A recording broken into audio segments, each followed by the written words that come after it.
આ તરફ ઉપલેટા તાલુકા ભાજપને મોટો ઝટકો લાગ્યો છે। મેરવદરના સરપંચ ભાજપ છોડી કોંગ્રેસમાં જોડાયા। મનસુખ કથિરિયાએ કોંગ્રેસનો ખેસ પહેર્યો। મનસુખ કથિરિયાના પત્નીએ જિલ્લા પંચાયતની ચૂંટણીનું ફોર્મ ભર્યું છે। મનસુખ કથિરિયાના પત્નીએ કોંગ્રેસમાંથી ઉમેદવારી કરી છે। મનસુખ કથિરિયા સમર્થકો સાથે કોંગ્રેસમાં જોડાયા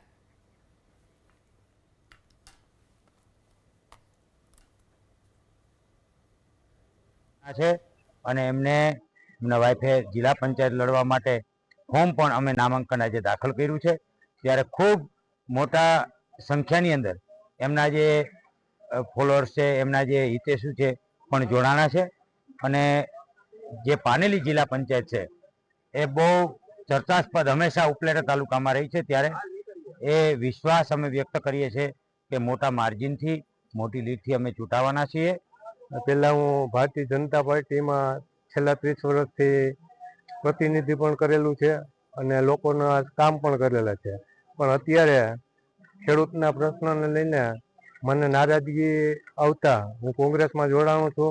પ્રજાલક્ષી કામ હું વધુ કરીશ અને કોંગ્રેસ પાર્ટીને થોડીક વધારે મજબૂત કરીશ